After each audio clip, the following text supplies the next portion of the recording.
বন্ধুগণ, মাটি ও মানুষের কৃষির আলো মিডিয়ার পক্ষ হতে জানাই সুস্বাগতম। আজকে আমরা জানাবো খাকি ক্যাম্বেল হাঁস কি, এর বৈশিষ্ট্য, এর বাসস্থান, খাবার এবং এর নানামুখী লাভজনক অধ্যায়। তো পুরো ভিডিওটি দেখার জন্য জানাচ্ছি ধন্যবাদ। এবার জানা যাক খাকি ক্যাম্বেল হাঁস কাকে বলে। বাংলাদেশের সকল প্রজাতির খাকি ক্যাম্বেল হাঁস সরাসরি বিদেশ থেকে আগত। কাজে যে সকল হাঁস বিদেশ হতে আগত এবং যাদের পালকের রং খাকি পোশাকের ন্যায়, সেই সাথে বার্ষিক ডিম উৎপাদনের হার 250 থেকে 300টি, এদের খাকি ক্যাম্বেল হাঁস বলে। এখন শুরু করা যাক খাকি ক্যাম্বেল হাঁসের উৎপত্তি স্থল। খাকি ক্যাম্বেল হাঁসের উৎপত্তি স্থল ইংল্যান্ড। এবার খাকি ক্যাম্বেল হাঁসের কতিপয় বৈশিষ্ট্য। 1. খাকি ক্যাম্বেল হাঁসের পালকের রং খাকি বিধায় খাকি ক্যাম্বেল নামকরণ করা হয়েছে।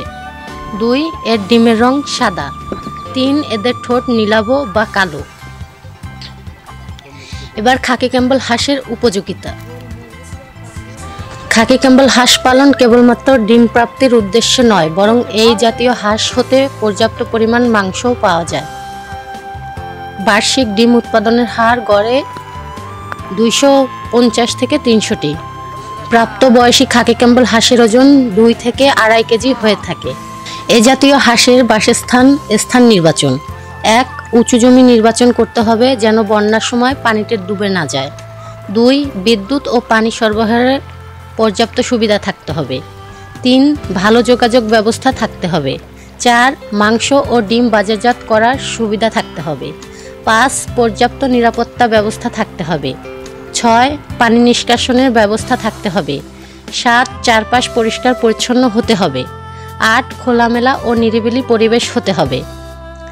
ঘরের প্রকৃতি।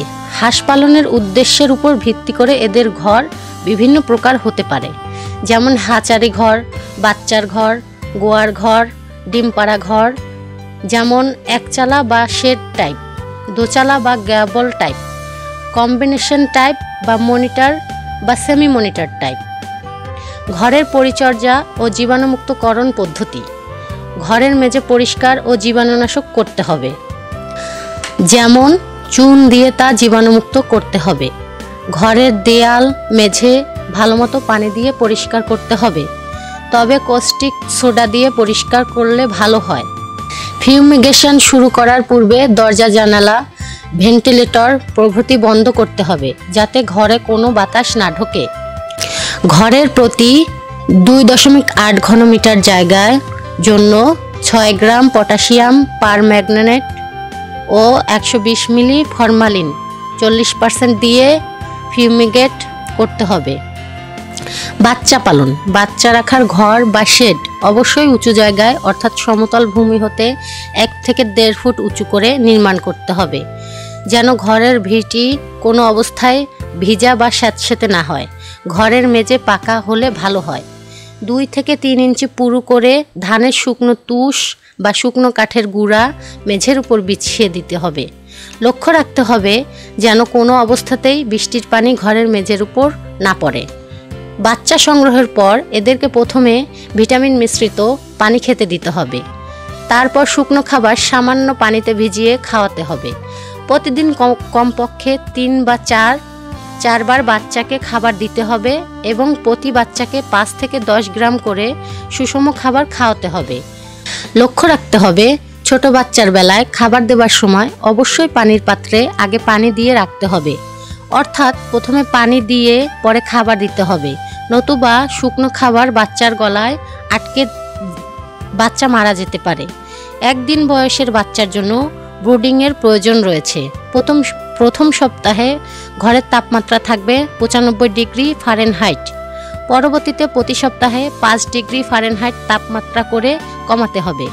সাধারণত গ্রীষ্মকালে 3 থেকে 4 সপ্তাহ এবং শীতকালে 6 থেকে 8 সপ্তাহ পর্যন্ত বাচ্চাকে তাপ দিতে হবে, তবে অতি খরা অথবা অতি শীতে এর কিছুটা তারতম্য হতে পারে। বাংলাদেশের গ্রামের অনেক এলাকায় এখনও বিদ্যুৎ নেই, থাকলেও পর্যাপ্ত নহে।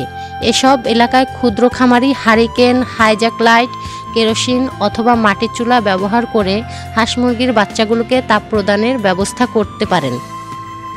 এবার হাঁসের খাদ্য ও পুষ্টি ব্যবস্থাপনা। পারিবারিকভাবে পালিত দেশি হাঁস জলাশয় এবং ক্ষেত খামারে চরে জীবন ধারণ করতে পারে, কিন্তু উন্নত জাতের হাঁস পালনের ক্ষেত্রে বিশেষ যত্নবান হতে হবে। পর্যাপ্ত পরিমাণে প্রাকৃতিক খাবার যেমন শামুক, ঝিনুক, কাঁকড়া, কেঁচো, শাপলা, খুদেপানা, ছোট মাছ ও নানা ধরনের কীটপতঙ্গ মুক্ত অবস্থায় জলাশয়ে পাওয়া গেলে শুধু সকাল ও বিকালে পরিমিত পরিমাণে দানাদার খাবার সহ সরবরাহ করলেই চলবে। হাঁসের খাবারে প্রচুর পরিমাণ পানি সরবরাহ করতে হয়। হাঁসকে শুষ্ক খাদ্য দেওয়া ঠিক নয়, এদের সবসময় ভেজা ও গুঁড়ো খাদ্য দেওয়া উচিত। প্রথমে 8 সপ্তাহ হাঁসকে ইচ্ছামতো খেতে দেওয়া উচিত, পরবর্তীতে দিনে 2 বার খেতে দিলেই চলে।